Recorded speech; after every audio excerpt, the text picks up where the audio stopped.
말씀 오늘은 이제 아브라함의 일생 13번째 시간으로요. 하나님의 헤세드라는 제목으로 오늘 말씀을 전하고자 합니다. 얼마 전에 이제 뉴스가 하나가 나왔어요. 뭐냐면 이제 한 사람의 꿈에 관한 내용이었고 또 그 사람을 자비로운 마음으로 옆에서 도와서 결국 그 꿈을 이루어간 내용들이 나옵니다. 이제 앞에 있는 사진을 보면 아는 연예인이죠. 션이라는 연예인이 젊었을 때 찍은 사진이에요. 십몇 년 전에. 그리고 옆에 있던 분은 이제 박승일이라는, 지금은 이제 작년에 소천하셔서 이제 이 세상에 계시진 않지만 농구 선수였는데 루게릭병에 걸려서 이제 어려움을 겪고 있었다고 합니다. 그래서 이 박승일이라는 이 농구 선수가 자기가 루게릭병에 걸리고 난 다음에 한 가지 꿈을 가지게 되는데, 그게 뭐냐면 이 루게릭 전문 요양병원을 만들고 싶다라고 이제 꿈을 가지게 되었다고 합니다. 근데 이 꿈은 사실은 루게릭 전문 요양병원은 전 세계에 아직도 한 군데도 없다고 해요. 근데 이 꿈을 이제 옆에서 같이 이제 꿈을 지지해주고 친구 사이였던 이 가수 션에게 이제 이야기를 나눈 거죠. 그래서 가수 션이 어때요? 그 이야기를 듣고 사실은 엄밀히 얘기하면 션의 가족도 아니고 션의 직접적인 연관이 가지지 않았지만 그 꿈과 그 고통을 당하는 사람들에 대한 이 자비로운 마음이 생겨서 이 프로젝트를 시작했다고 합니다. 그래서 14년이 정도가 걸렸는데 최종적으로 이 병원이 이제 생기게 된 거예요. 병원 이름은 승일희망 요양병원인데 239억 원이 들었다 그래요. 239억 원. 그래서 50%는 정부 단체의 지자체에서 제공을 해줬고, 지자체에서, 그리고 한 50억 정도는 이 션 자체가 기부를 했다고 합니다. 그리고 나머지는 개인 이제 기부를 받아서 결국은 239억 원이라는 어마어마한 돈을 가지고 이 요양병원을 만들었다고 합니다. 전 세계에서 최초로 있는 루게릭 전문 요양병원이라고 그래요. 요양병원. 그런데 저는 이 션을 보면서 그런 생각을 했어요. 물론 이 박승일이라는 이 아팠던 이분도 참 중요했지만 그 이야기를 들었을 때 그 마음 가운데 선한 마음과 이 자비로운 마음을 어떻게 가지게 되었을까?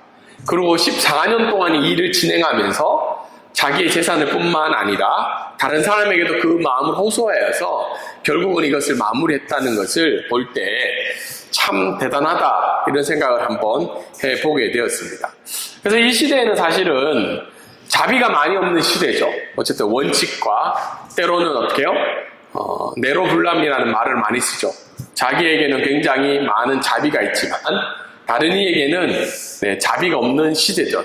시대. 그래서 어떤 책들을 보면 자기 자비가 굉장히 필요한 시대라고 이야기합니다. 그러니까 나 스스로 어떻게 해요? 자존감을 넓혀야 되는 게 아니라 자기 스스로에 대해서 먼저 친절한 마음을 가지라고요. 뭐 실수할 수도 있어. 나는 괜찮은 사람이야. 자기 자신에게 자비로운 마음을 가지게 되면 어떻게 해요? 지금 이 순간의 감각과 정서를 알아차리는 그 마음이 생기게 된다고 해요. 그 마음을 스스로 챙기라는 거죠. 그게 되었을 때 어떻게 해요?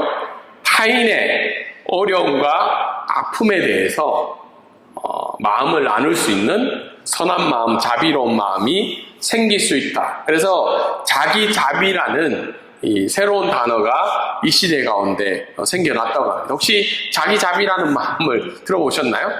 원래는 자비는 누구에게 베풀어야 돼요? 타인에게 베풀어야 되죠. 그런데 시대의 여러 가지 어려움 속에서 자기 자신에게 먼저 자비가 필요하다고 이야기하는 시대 속에서 우리가 살고 있습니다. 그만큼 자비와 타인을 향한 선한 마음을 가지기가 어려운 시대 속에서 살아가고 있다는 반증이 아닐까, 그런 생각을 해보게 됩니다. 오늘 말씀 가운데도 하나의 이제 자비로운 내용들이 나오죠. 그게 뭐냐면 바로 하나님의 자비하심이죠. 다른 말로 이야기하면 하나님의 헤세드라고 이야기를 합니다. 하나님의 헤세드는 사랑이라고도 표현할 수도 있고 은혜라고도 표현할 수 있고 자비라고도 표현할 수 있어요. 히브리어인데 여러 가지 의미가 복합적으로 들어있는 단어 중에 하나가 바로 하나님의 헤세드입니다. 사실은 하나님의 헤세드는 오늘 읽은 본문뿐만 아니라 하나님이 이 세상을 천지를 창조하셨을 때부터 지금까지도 보여주고 있는 하나님의 중요한 성품 중에 하나가 바로 하나님의 헤세드죠. 왜냐하면 우리가 잘 알고 있는 대로 아담과 하와가 하나님의 형상을 닮아서 시험을 받았지만 어떻게 해요? 자기가 죄를 선택함으로 말미암아 하나님의 관계가 단절되죠. 그런데 하나님 그때도 어떻게 해요? 하나님의 헤세드를 보여주셔서 피할 길을 다시 만들어 주셨죠. 그리고 난 다음에 어떻게 해요? 하나님의 형상대로 따라 살아가야 되는 하나님의 백성들이 죄를 짓고 또 하나님과 멀어지게 되고 이 세상을 따라 살자 어떻게 해요? 노아의 홍수를 통해서 또한 바벨탑을 통해서 심판을 당하게 되죠. 근데 하나님이 또 어떻게 해요? 그 헤세드를 가지셔서 아브라함을 부르시고 그리고 난 다음에 이스라엘 민족을 택하여 주셨음에도 불구하고 어떻게 해요? 가나안 땅에 들어가서 그리고 하나님의 왕국을 이스라엘 왕국을 세워주심에도 불구하고 끊임없이 범죄와 하나님 앞에 배반을 하는 사람의 모습들이 나오고 있죠. 그런데 어떻게 해요? 하나님이 그 순간순간에도 하나님의 죄송합니다. 하나님의 헤세드가 나타나고 있습니다. 특별히 오늘 이 하갈의 이야기를 통해서도 하나님이 어떤 헤세드를 보여주시는지를 특별히 알 수가 있습니다. 우리가 지난주에 어떤 일들이 있었나요? 사례가 인간적인 방법으로 하나님의 언약을 이루어 가려는 방법을 취했죠. 자기의 여종인 사례를 어떻게 해요? 아브라함에게 주죠. 그러면서 동침해서 아들을 낳기를 원하죠. 사실 이게 굉장히 인간적인 방법이었죠. 근데 아브라함은 어떻게 해요? 수동적인 자세로 그걸 받아들이죠. 그래서 결국 동침을 하고 난 다음에 어떤 일이 생기나요? 하갈이 사례를 업신을 여기죠. 그러자 하갈이 뚜껑이 열려가지고 화가 나서 아브라함에게 이야기하죠. 이게 다 네 때문이다. 사례가. 그러면서 이거 다 네 때문이니까 어떻게 해야 되냐. 그러니까 아브라함이 어떻게 해요? 네 마음대로 해라. 내 종이 아니다. 그러니까 하갈이 사례가 하갈을 업신을 여기죠. 핍박을 하고 그리고 이제 어려움을 당하게 하니까 하갈이 결국은 어떻게 돼요? 도망을 가는 내용이 지난주에 내용이 있습니다. 이 도망가는 이 하갈을 향한 하나님의 헤세드가 오늘 본문의 내용 가운데 나타나고 있습니다. 첫 번째 말씀 한번 읽어볼까요? 자, 시작. 하나님의 헤세드는 우리에게 찾아오시는 하나님의 사랑입니다. 오늘 읽은 16장 7절부터 9절에 보면 이런 내용이 있죠. 여호와의 사자. 여호와의 사자가 해석이 좀 불분명해요. 여호와 하나님이 현현하셨다는 사람들도 있고 아니면 여호와가 어떻게 해요? 하나님이 천사를 동원해서 하나님의 뜻을 전했다는 내용이 나오죠. 어쨌든 이 하갈은 사례의 핍박을 피해서 어디로 도망가고 있냐면 고향으로 도망을 가고 있습니다. 다르게 이야기해서 이집트로 도망을 가고 있는 상황 가운데 있습니다. 거기에 보면 샘물 곁 곧 술길 셈이라는 데가 이게 뭐냐면 아브라함이 있었던 헤브론에서 이집트로 내려가는 길에 있는 이 셈의 이름이 바로 술길 셈이라는 셈의 이름입니다. 그래서 어쨌든 자기 고향으로 도망을 가고 있던 중에 누가 찾아와요? 하나님의 천사가 찾아오죠. 찾아와서 이 하갈을 만나고 있죠. 그리고 난 다음에 어떤 일이 있나요? 이르되 사라의 여종 하갈아, 내가 어디서 왔으며 어디로 가느냐. 동하고 있는 상황을 알고 있는 거죠. 그런데 이 천사가 이야기했죠. 네가 돌아갈 곳이 어디냐면 어디라는 거예요? 사례라는 거죠. 왜냐하면 하갈을 지칭할 때 사례의 여종이라는 거죠. 너 본문을 읽지 마라. 네가 돌아갈 곳은 사례 곁이다. 그래서 8절에 이렇게 여호와의 사자가 천사가 이야기를 하고 있죠. 그러고 난 다음에 하갈이 대답을 하죠. 이르되 나는 내 여주인 사례를 피하여 도망하나이다. 다르게 이야기해서 자기의 신분을 이미 알고 있는 거죠. 내가 아브라함의 아내가 아니라 아직도 사례의 여종이라는 거죠. 그리고는 자기가 돌아가야 될 것도 이미 이 하갈이 알고 있는 상황이죠. 왜냐하면 자기 주인 곁으로 돌아가야 된다는 걸 알고 있는 거죠. 그러자 9절에 어떻게 이야기하고 있나요? 여호와의 사자가 그에게 이르되 내 주인의 여주인에게 돌아가서 그 수하에 복종하라는 거죠. 이미 내가 어디서 왔으며 어디로 가는지 알고 있지만 내가 돌아갈 될 곳은 어디라는 거예요? 너의 여주인, 바로 사례 곁이라고 오늘 성경 말씀은 이야기를 하고 있습니다. 이 말씀을 통해서 우리가 첫 번째 알고 있는 것은 우리도 도망가는 중에 있을 수 있다는 거예요. 인간은 어떻게 해요? 삶의 문제가 생겼을 때 하나님에게서도 도망가고 그 문제로부터 도망을 치는 것이 우리 인간의 삶의 한 부분이지 않을까 생각하게 됩니다. 우리가 성경을 살펴보면 아담과 하와도 어때요? 하나님이 먹지 말라고 이야기한 선악과를 따먹었을 때 여호와의 눈을 피해서 숨게 되죠. 하나님의 눈을 통해서 피해서 어떻게 해요? 도망을 가요. 하갈도 지금 어떤 상황인가요? 여주인 사례를 없인 여겼기 때문에 주인의 학대를 피해서 도망을 가고 있는 상황들이 나타나고 있습니다. 우리가 볼 때 그렇지, 저 사람도 잘못했기 때문에 이 사람도 잘못했기 때문에. 근데 우리의 삶은 어떠냐는 거예요. 우리가 지금 직면하고 있는 이 문제 속에서 우리도 혹시 그 문제 속에서 때로는 어떻게 해요? 하나님 앞에서 도망가고 있는 우리의 삶이 아닐까 생각해 보게 됩니다. 여러분들도 지금 직면하고 있는 문제들 있잖아요. 삶의 어려움이나 여러 가지 힘든 상황 속에서 그것을 가지고 하나님 앞에 기도하며 나아가기보다는 어떻게 해요? 도망을 치는 모습들이 우리의 삶들 가운데는 있을 수 있다는 겁니다. 이것이 인간의 모습이고 우리의 연약함의 모습이라는 겁니다. 근데 이 도망가는 상황 가운데 오늘 누가 찾아와요? 여호와의 사자가 이 하갈을 찾아오는 장면이 나오고 있죠. 하갈이 사례로부터 도망치며 그 샘물 곁에서 숨을 돌리고 있을 때 아무도 그의 인생이 어때요?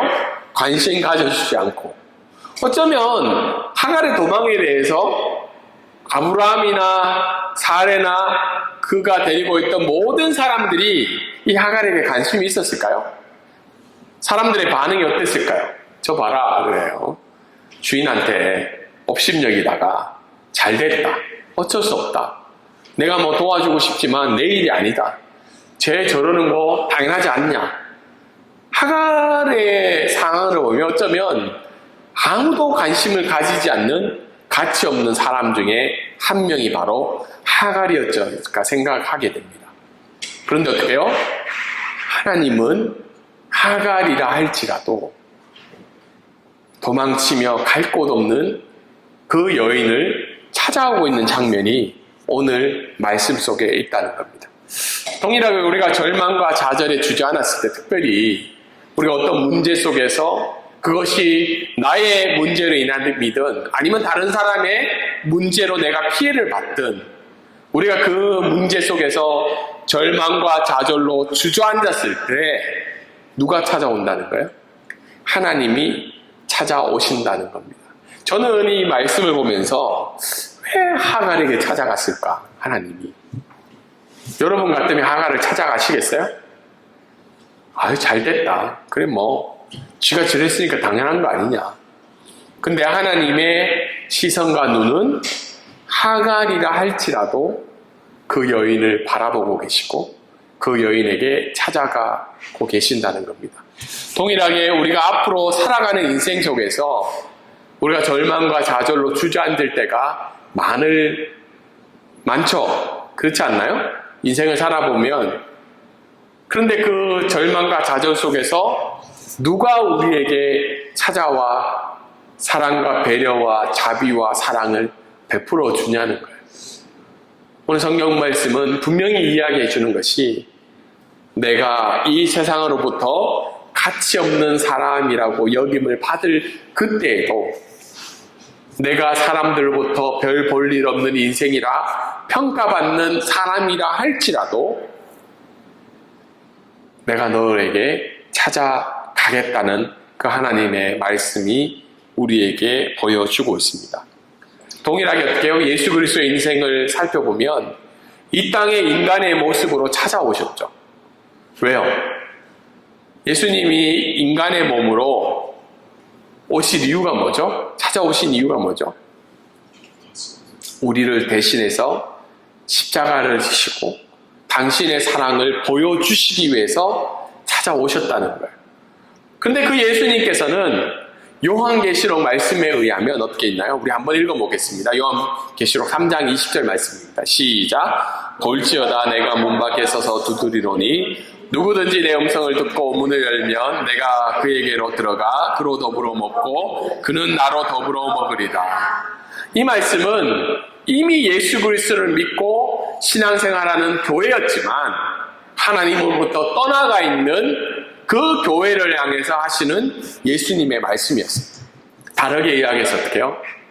예수 그리스도를 우리가 믿고 살아가지만 우리가 교회로 살아가지만 교회답지 못하고 하나님을 떠나 하나님을 은혜를 경험하며 살아갈 수 없는 그 어둠 속에서 우리가 있다 할지라도 지금도 예수 그리스도는 어떻게 해요?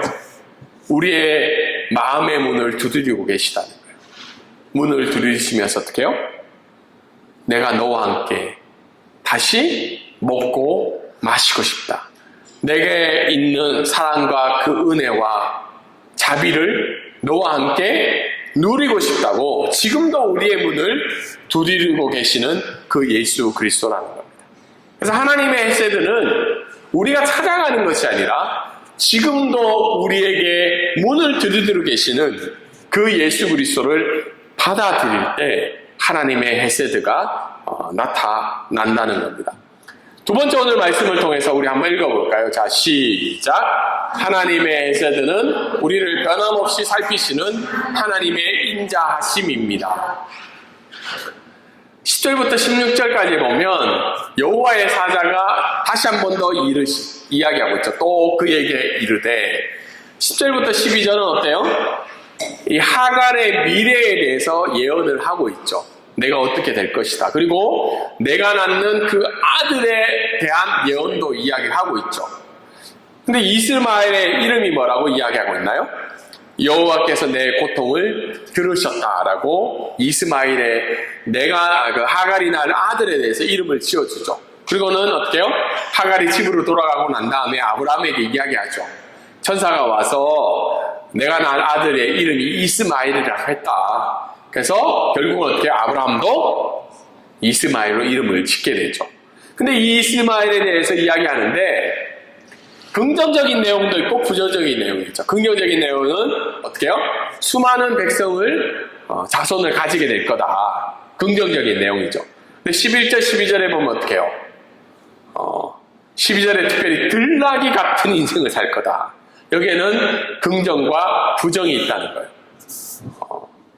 특별히 많은 민족에게 영향을 줄 거지만 또 많은 민족에게 어려움을 주는 그 사람과 민족이 될 거라고 이미 예언을 한 거예요. 그 이스마엘의 후손들이 지금도 어떻게 해요? 아람 족속으로 아랍 족속으로 많은 사람들에게 어떻게 해요? 긍정적이든 부정적인 영향을 지금까지도 주고 있다는 거죠. 이 예언이 이미 실현이 된 거죠. 그러자 하갈의 반응이 어때요? 하갈.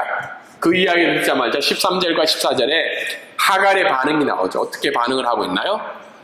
자기에게 이르신 여호와의 이름을 나를 살피신 하나님입니다라고 반응을 하고 있죠. 그러면서 그 셈의 이름을 짓죠. 셈의 이름이 뭐냐요? 브엘라헤로라죠. 브엘라헤로라는 이름을 짓게 되죠. 그 이름은 뭐냐면 바로 나를 지켜보시는 살아계시는 자의 우물이라는 이름을 짓게 됩니다. 그리고 마지막으로 어떻게 해요? 15장 16절에 하갈이 다시 천사의 이야기에 순종하면서 사레의 곁으로 돌아가서 결국은 이스마엘을 출산을 하게 되죠. 그 출산할 당시에 아브라함의 나이가 몇 살이었다고요? 86세에 이스마엘이 태어나게 됩니다. 오늘 이 말씀을 통해서 우리가 알 수 있는 것은 하나님의 세대의 기본은 어디에 있다는 거예요? 우리의 고통을 들으시는 하나님이라는 거예요. 이스마엘의 뜻이 뭐예요? 내 고통을 내가 들었다는 거예요. 하갈 너의 고통을 나는 이미 알고 있다는 거예요. 여러분 가끔 우리가 우리의 어려움과 힘듦이 있을 때 가족이든지 뭐 친구든지 이야기를 나누고 싶잖아요. 물론 때로는 그런 친구들이 위로가 될 때도 있지만 전제 조건은 뭐예요? 그 친구가 시간이 되거나 그 친구가 어떻게 해요? 그 가족이나 친구들이 마음의 상태가 준비가 되어 있을 때 지금 요즘도 우리 그 스마트워치 많이 쓰잖아요. 그전에는 핸드폰 막 보다가 지금은 듣지만 지금 스마트워치 쓰고 난 다음에 어떻게 해요? 대화를 하던 중에도 이게 울리면 우리가 어떻게 해요? 보죠. 잠깐. 그럴 때 기분이 어때요? 대화를 안 하면 막 심각한 내용하고 있는데 기분이 어때요? 얘가 지금 잘 듣고 있다라는 기분이 들어요? 아니면 조금 불편한 마음 좀 생기죠? 나는 어떻게 해요? 내 지금 어려움과 힘듦을 오픈해서 마음을 얘기하고 있는데 듣는 사람들이 준비가 되어 있지 않으면 이게 마음이 통하지 않죠. 그리고 때로는 어떻게 심각하게 얘기했는데 기억을 하지 못하거나 다시 그 얘기를 반복해서 해야 될 때도 있다는 거예요. 그래서 사실은 사람 사이에서는 각자의 고통을 듣고 이해하기가 굉장히 어렵다는 거예요. 받아들이기도 힘들고. 근데 오늘 하나님의 말씀은 어떻게 해요? 가치 없는 인생으로 평가받던 그 하갈의 고통. 그리고 하나님의 천사는 묻지 않고 있죠. 너의 고통이 뭐냐? 네 어려움이 뭐냐? 네가 왜 이렇게 행동하냐? 묻지 않고 모든 그의 어려움을 한 가지 질문으로 대답으로 이야기해보죠. 네가 아들을 낳을 건데 그 이름을 이스마엘로 해라. 그게 뭐예요? 나는 너의 고통을 이미 알고 있고 듣고 있다는 거죠. 저는 그 하갈이 그 얘기를 들었을 때 어떻게 해요? 내가 주인의 집으로 돌아가야 되겠구나 라는 생각을 하지 않았을까? 우리도 그렇지 않나요? 우리에게 가장 위로되는 것이 뭐예요? 다른 것보다는 내가 너의 어려움을 알고 있다는 거죠. 동일하게 하나님의 메시지가 어떻게 생겨날 수 있을까는 우리의 모든 상황과 어려움과 고통을 이미 하나님은 들으시고 알고 계시다는 겁니다. 그렇기 때문에 이 우리의 고통을 들으시는 그 하나님을 어떻게 해요? 찾아가고 기도하고 나아가야 되는 것이 우리의 반응이 아닐까 생각합니다. 그리고 오늘 말씀을 통해서 우리가 또 알 수 있는 것은 뭐예요? 부엘라헤로라는 하갈의 우물로 지금 별명이 지어졌다고 해요. 이 부엘라헤로가. 거기 보면 부엘라헤로가 어디 있는지 나와 있죠. 술광야. 저기 보이면 마물의 헤블론에서 어떻게 해요? 부엘세바를 거쳐서 부엘라헤로이를 지나서 이집트로 가게 되죠. 그래서 자기의 고향으로 가던 중에 이 우물을 만나게 되고 나를 살피시는 그 하나님의 고백하면서 지은 이 샘의 이름이 바로 부엘라헤로라는 샘이라는 거예요. 다르게 이야기해서 하나님께서 너의 고통을 듣고 있다는 그 이스마엘의 이름의 뜻을 듣고 난 다음에 이 하갈이 하나님 앞에 고백을 하죠. 당신은 그냥 하나님이 아니라 나를 눈동자같이 지금도 살피시는 하나님이십니다. 여러분의 삶들은 어때요? 여러분에게 이런 부엘라헤로라는 고백이 있으신가요? 아니면 그런 장소가 있나요?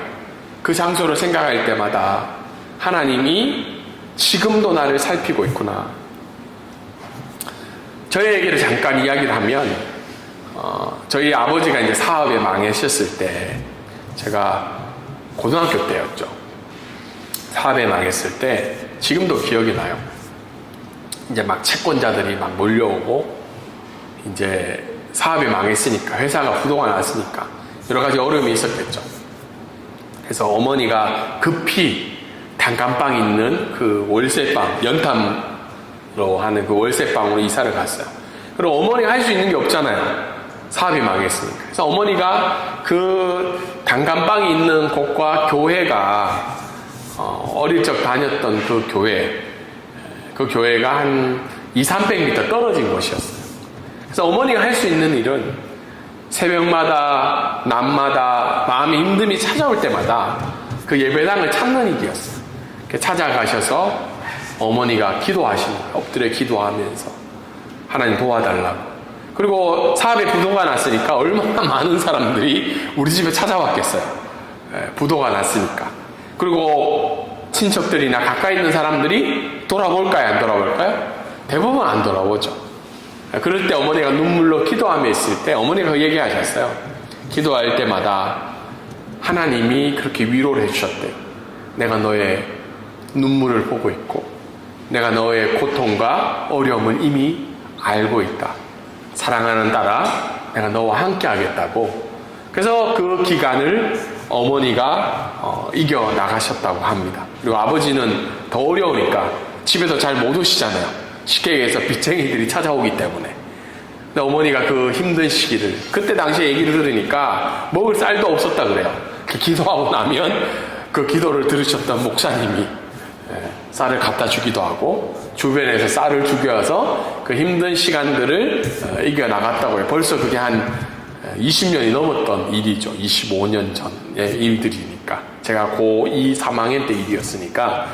그래서 여러분들 가운데도 분명히 인생의 하갈과 같은 고통이 찾아올 때가 있다는 거예요. 그럴 때 우리가 하나님 앞에 나아갔을 때 하나님이 지금도 나를 살피시고 또 우리에게 부엘라 헤로와 같은 인생의 중요한 지점들을 허락해 주신다는 겁니다. 여러분에게도 날마다의 인생들 가운데, 남은 인생들 가운데도 부엘라 헤로 같은 믿음의 장소와 믿음의 고백을 드리는 은혜가 있기를 소망합니다. 마지막으로 오늘 말씀을 통해서 우리가 알 수 있는 것은 오늘 이 말씀을 통해서 하갈의 고통과 어려움, 하갈이라 할지라도 찾아와 주셔서 눈동자같이 살펴보시는 그 하나님의 헤세드를 우리가 의지해야 된다는 겁니다. 우리가 오늘 하갈의 내용을 봤을 때 하갈처럼 하나님 앞에 고백하고 돌아가야지, 이게 중요한 게 아니라 더 중요한 건 뭐예요? 찾아오시고 그 고통을 들으시고 살피시는 그 하나님의 헤세드를 우리가 의지해야 된다는 겁니다. 찬양 중에 한 가지 찬양이 있습니다. 주의 인자는 끝이 없고 주의 자비는 무궁하며 아침마다 새롭고 늘 새로우니 주의 성실이 큽니다라는 찬양이 있어요.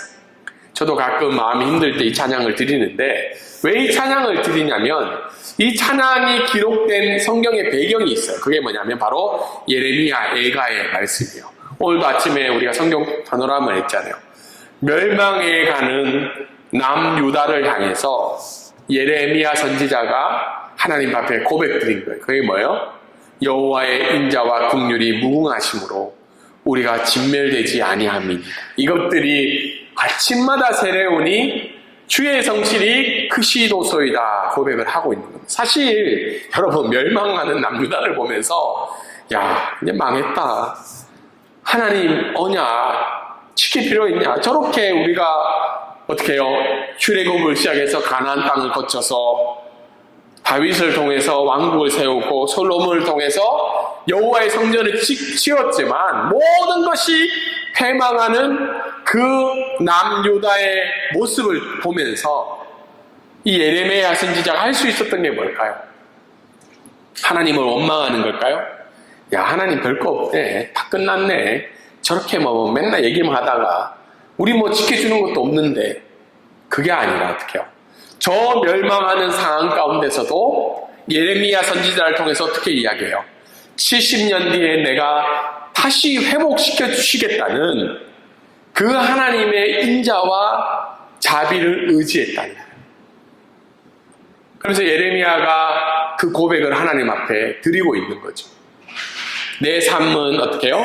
멸망당해야 되고 하나님 앞에 부끄러움을 당해야 되고 하나님 앞에 심판당해야 되는, 버림받아야 되는 내 인생이라 할지라도 어떻게 해요?